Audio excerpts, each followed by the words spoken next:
आज हिंदी व्याकरण की इस क्लास में आप सभी का स्वागत है।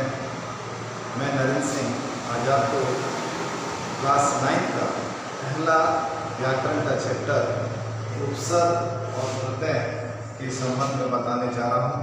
आप ध्यानपूर्वक इस विषय को सुनिए और समझने का प्रयास कीजिए।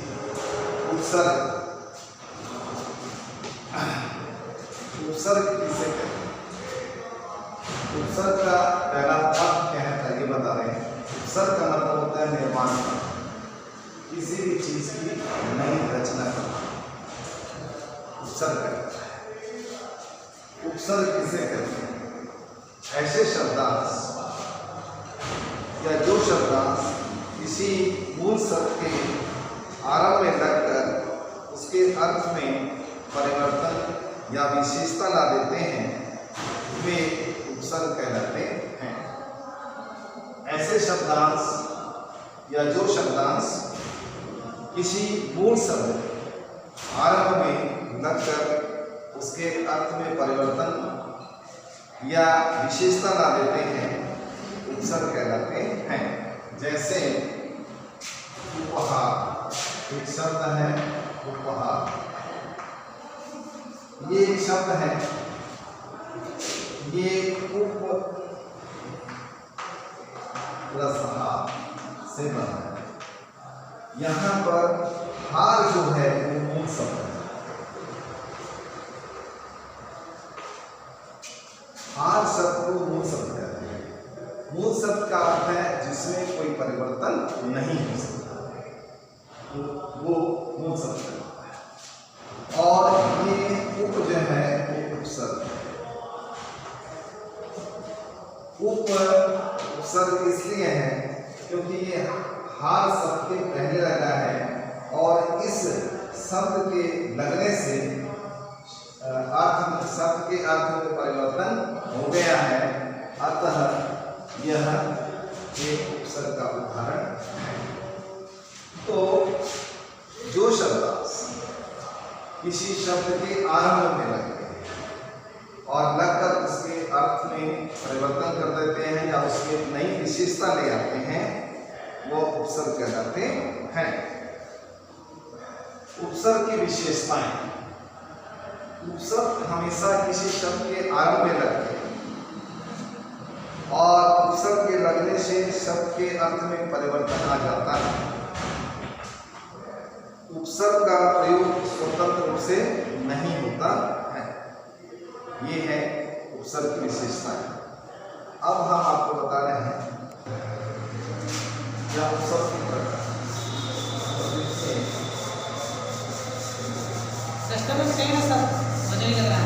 उपसर्ग 3 प्रकार से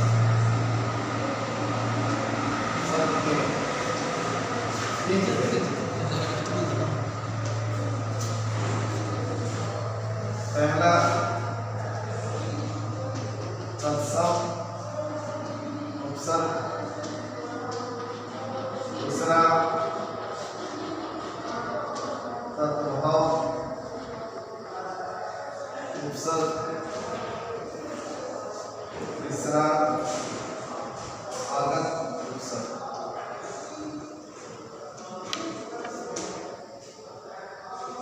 उपसर्ग 3 प्रकार के होते हैं।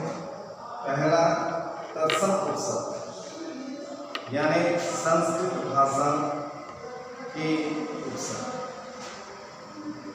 दूसरा है तद्भव उपसर्ग, मतलब हिंदी भाषा के उपसर्ग।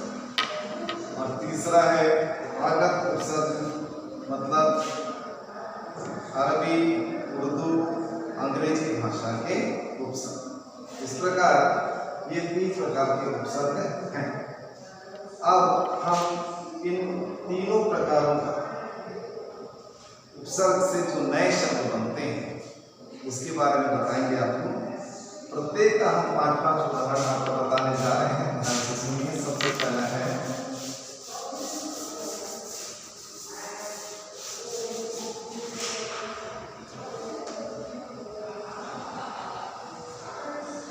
तत्सम उपसर्ग।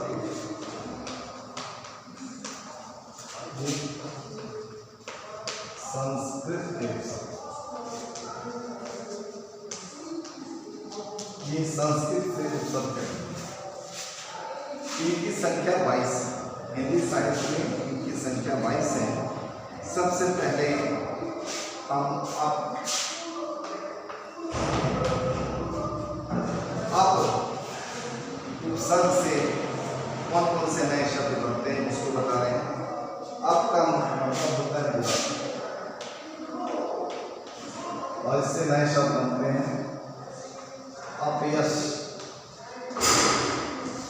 और दूसरा एक शब्द बनता है अपकार,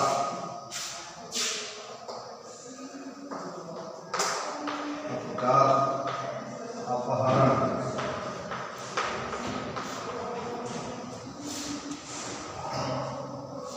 तत्सम उपसर्ग यानी संस्कृत के उपसर्ग। पहला उदाहरण है अप। अप का अर्थ होता है बुरा, तो अप से अप उपसर्ग से 3 शब्द हमने बनाए हैं, अपयश, अपकार, अपहरण। इन शब्दों का अर्थ भी आपको जानना चाहिए। अपयश यानी यश से जो उल्टा होता है, अपयश, अपकार, उपकार का उल्टा होता है अपकार, अपहरण किसी चीज को हरना। तो इन शब्दों के आरंभ में आप उपसर्ग लगा है और यश ये मूल शब्द है, यश यहाँ पर मूल शब्द है और इसके आरंभ में अपन उपसर्ग लगा है। उस प्रकार उपकार में जो कार है ये मूल शब्द है और अप यहाँ पर उपसर्ग है। अपहरण में हरण जो शब्द है वो मूल शब्द है और अप जो है वो यहाँ उपसर्ग है। दूसरा उदाहरण देखिए अनु। अनु का अर्थ होता है पीछे, जैसे अनुशासन, अनुशासन, अनुकरण, अनुशासन, अनुकरण, अनुकूल,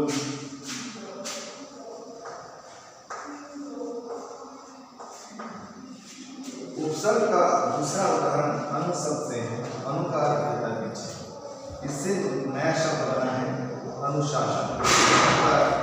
अनु यहाँ पर शासन मूल शब्द है, शासन यहाँ पर मूल शब्द है, उसके आरंभ में अनु उपसर्ग लगा है और अनु उपसर्ग से लगने से नया शब्द बना है अनुशासन। दूसरे उदाहरण में अनुकरण, अनुकरण मतलब फॉलो करना, किसको भी फॉलो करना। तो यहाँ पर कर्ण मूल शब्द है और उसके आरंभ में अनु उपसर्ग लगा है। यहाँ अनुकूल एक शब्द है जिसमें कूल जो है वो मूल शब्द है और उसके आरंभ में अनु उपसर्ग लगा है। इस प्रकार तीसरा उदाहरण हम आपको बता रहे हैं।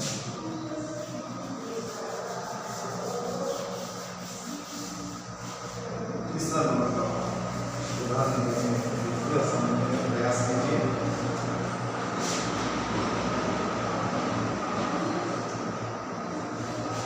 अभी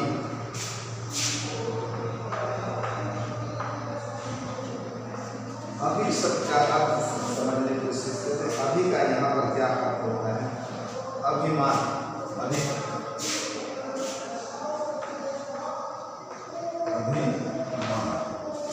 है, अभी का है अभिमान,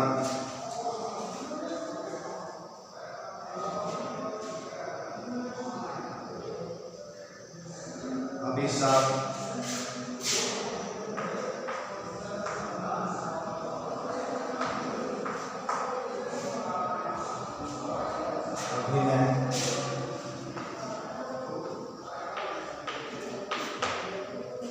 तो यहाँ पर अभी अभी उपसर्ग से 3 शब्द हमने बनाए हैं, जिसमें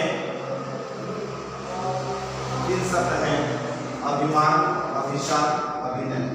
यहाँ पर मान उपसर्ग है और उसके आरंभ में अभी मान मूल शब्द, उसके आरंभ में अभी उपसर्ग लगा है। यहाँ शाप मूल शब्द है, उसके आरंभ में अभी उपसर्ग लगा है। ये मूल शब्द है, शाप जो है वो मूल शब्द है और अभी उपसर्ग है। यहाँ पर नए मूल शब्द है और अभी उपसर्ग है। इस प्रकार मूल शब्द के आरंभ में लग मूल शब्द के आरंभ में लगकर जो इसी शब्द का अर्थ बदल देते हैं या उसमें विशेषता ला देते हैं वो उपसर्ग कहलाते हैं। तो अभी हमने आपको संस्कृत भाषा के उपसर्ग का उदाहरण बताया। अब हम आपको हिंदी भाषा उपसर्गों के उदाहरण बताएं।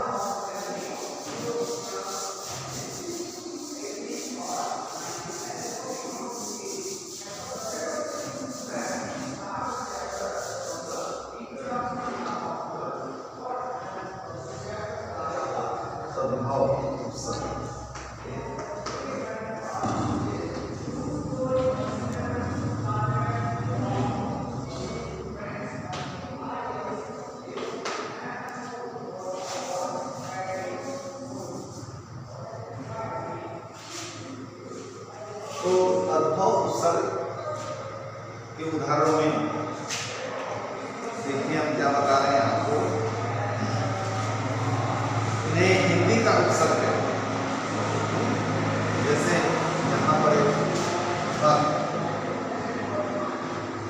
का मतलब है पूरा संस्कार है भल पेट भल। दूसरा हिंदी में बता रहे हैं आपको, ध्यान दीजिए थोड़ा सा। अध का मतलब है आधा, ये अधमरा अधपका अधपका। तीसरा देखिए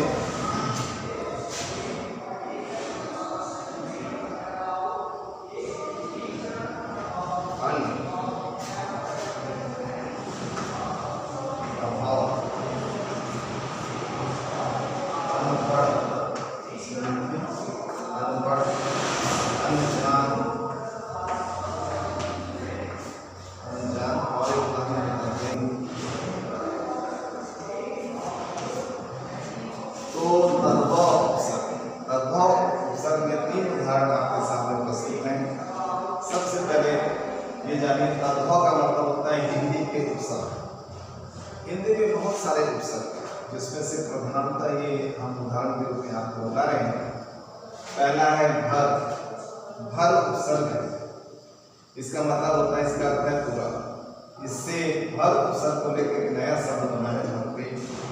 यहाँ पर पेट मूल शब्द है, पेट क्या है मूल शब्द है और उसके आरंभ में भर शब्द लगा है और भर शब्द उपसर्ग के लग जाने से इसका अर्थ बदल गया है और एक नया शब्द बना है भरपेट। इसके अर्थ में परिवर्तन आ गया भरपेट। भरपूर, इसमें पूर जो है वो मूल शब्द है, भर यहाँ पर उपसर्ग है। दूसरे में देखो अध। अध का मतलब होता है आधा। अधमरा, मरा यहाँ पर उपसर्ग और मरा यहाँ पर मूल शब्द है, सॉरी मरा यहाँ पर मूल शब्द है और अध जो है वो उपसर्ग है। अध पका में देखिए, जो पका है वो मूल शब्द है और अध जो है वो उपसर्ग है। तीसरे उदाहरण में देखिए अन्न। अन्न का अर्थ यहाँ पर है अभाव, कमी, और इससे नया शब्द बना है अनपढ़, अनजान, अनहोनी। अनपढ़, यहाँ पर पढ़ मूल शब्द है और उसके आरंभ में अन उपसर्ग लगा। अनजान में जान जो है वो मूल शब्द है, उसके आरंभ में अन उपसर्ग लगा। और अंतिम में देखो अनहोनी, यहाँ होनी मूल शब्द है और उसके आरंभ में अन्न उपसर्ग लगा है। तो इस प्रकार ये हिंदी उपसर्ग के कुछ उदाहरण हैं। तो जैसे कि इसका नियम है, इसका डेफिनेशन है, इसकी परिभाषा है, जो शब्दांश किसी मूल शब्द के आरंभ में लगकर उसके अर्थ में परिवर्तन या विशेषता ला देते हैं वे उपसर्ग कहलाते हैं। तो हम यहाँ देखते हैं कि उपसर्ग के लगने से, मूल शब्द के आरंभ में उपसर्ग के लगने से शब्दों के अर्थ में परिवर्तन हुआ है या उसमें नई विशेषता आई। अब तीसरा और अंतिम उपसर्ग जो है ये है अरबी, उर्दू और अंग्रेजी भाषा उपसर्ग। इसके बारे में हम आपको बताएं।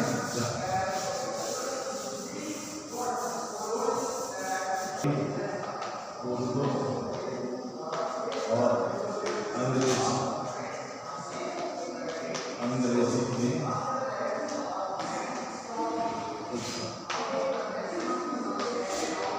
इसको आगत उपसर्ग, आगत उपसर्ग।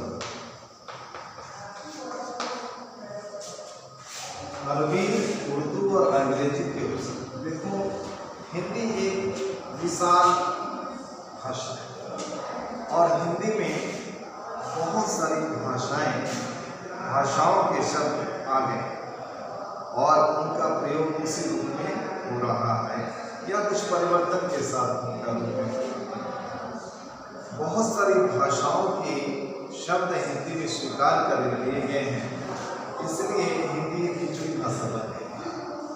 तो हिंदी में अरबी, उर्दू और अंग्रेजी के बहुत सारे शब्द आकर मिल गए हैं और उससे उसका प्रयोग बहुत प्रकार से हो रहा है। तो यहाँ पर सबसे पहले हम अरबी और उर्दू भाषा के जो उपसर्ग हैं उनके बारे में हम आपको बता रहे हैं। सबसे पहले उर्दू भाषा की उपसर्ग। हम का मतलब होता है साथ, और इससे नया शब्द बनेगा हम सफर, हम उम्र, हम सफर, हम उम्र,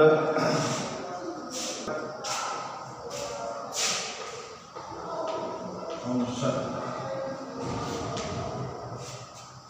यहाँ पर हम का मतलब है साथ और इससे नया शब्द बना हम सफर, हम उम्र और हम शक। यहाँ पर जो सफर है वो मूल शब्द है और हम उपसर्ग है। ये उर्दू भाषा का है। हम उम्र में, उम्र जो है वो मूल शब्द है और हम यहाँ पर उपसर्ग है उर्दू भाषा। यहाँ शक्ल जो है वो मूल शब्द है और हम यहाँ पर उपसर्ग है। तो इस प्रकार यह उर्दू भाषा की पहला उदाहरण है। दूसरा हम बता रहे हैं आपको गैर।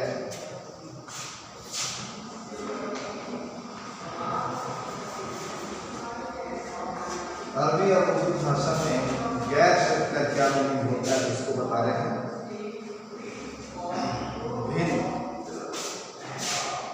गैर का मतलब यहाँ भिन्न, गैर हाजिर, गैर हाजिर एक शब्द है इसमें, गैर हाजिर।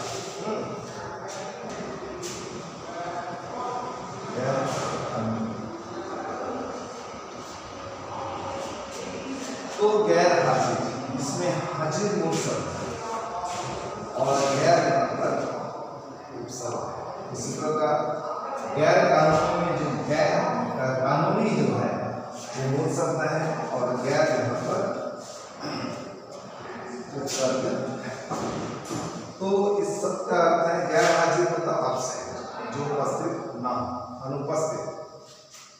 गैर कानूनी मतलब जो कानून के अनुसार ना हो वो गैर कानूनी कहलाता है। इसके अलावा देखो उर्दू भाषा और अरबी भाषा के कुछ और शब्द हैं जो उपसर्ग का से बने हैं और जैसे ब से बे से बेरहम, बेखबर, बेईमान।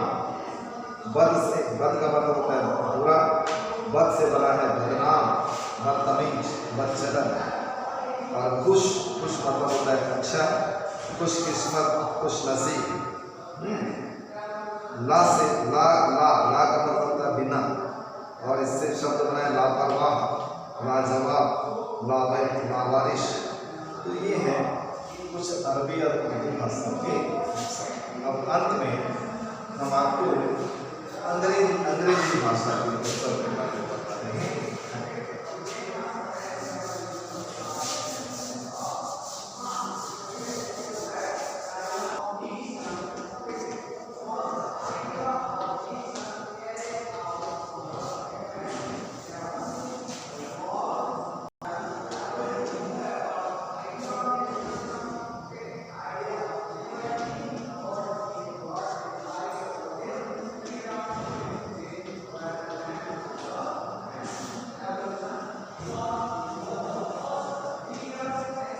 देखिए, अंग्रेजी में सबसे पहला हमने आपको बताया हेडमास्टर। हेड का मतलब होता है मुख्य। तो हेडमास्टर, हेड क्लास, क्लर्क, दो उदाहरण हम आपके सामने बता रहे हैं। इसमें मास्टर मूल शब्द और हेड यहाँ पर सर। उसके बाद यहाँ हेड क्लर्क में जो क्लर्क है वह मूल शब्द है और जो हेड है वो यहाँ का उपसर्ग है। दूसरे उदाहरण में हम आपको बता रहे हैं, देखिए डिप्टी।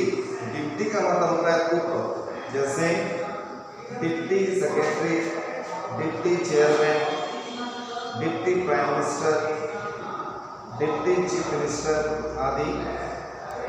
और इसके बाद और है एक वाइस। वाइस का मतलब एक उप होता है, जैसे वाइस प्रिंसिपल। वाइस प्रिंसिपल शब्द में जो प्रिंसिपल है वो मूल शब्द है और वाइस जो है वो उपसर्ग है। Vice chancellor. वाइस चांसलर शब्द में जो चांसलर है वो मूल शब्द है और वाइस जो है वो उपसर्ग है। तीसरा में देखो चीफ। चीफ मतलब होता है मुख्य, जैसे चीफ मिनिस्टर। तो चीफ मिनिस्टर में जो मिनिस्टर है वो मूल शब्द है और चीफ जो है वो उपसर्ग है। उसके बाद है जनरल। जनरल का अर्थ होता है प्रमुख, जैसे जनरल मैनेजर। तो यहाँ पर जो मैनेजर है वो मूल शब्द है और जो जनरल है वो उपसर्ग है। General merchant. इसमें जो मर्चेंट शब्द है वह मूल शब्द है और जनरल जो है वो उपसर्ग है। और अंत में देखो असिस्टेंट। असिस्टेंट का मतलब होता है सहायक, जैसे असिस्टेंट टीचर, असिस्टेंट मैनेजर। तो असिस्टेंट टीचर में जो टीचर है वो मूल शब्द है और जो असिस्टेंट शब्द बना है शब्द है उपसर्ग। असिस्टेंट मैनेजर में मैनेजर मूल शब्द है और असिस्टेंट जो है वो उपसर्ग है। इस प्रकार आज हमने आपको उपसर्ग के संबंध में कुछ बातें विशेष रूप से बताई हैं। उपसर्ग किसे कहते हैं, उपसर्ग की क्या क्या विशेषताएं हैं, उपसर्ग के कितने भेद हैं और इनसे नए शब्द कैसे बनाए जाते हैं। कल हम आपको उपसर्ग को अलग करना, उपसर्ग से नए शब्द बनाना और भी बहुत सारे उदाहरण, उपसर्ग से जुड़े हुए सवाल कैसे परीक्षा में आते हैं और उनका जवाब कैसे लिखा जाता है, ये विभिन्न बहुत सारे और जो रूप हैं उनके बारे में भी बताएंगे। तुम्हारी किताब में जो उपसर्ग और प्रत्यय चैप्टर दिया गया है उसको शुरू से लेकर आखिरी तक सब चैप्टर जवाब पढ़िए।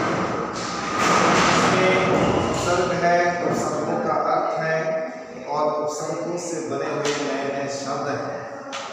इसको आप उसको पढ़ेंगे तभी आप इस आज पढ़ाया हुआ विषय अच्छे समझ में आएगा। ये पढ़ने के बाद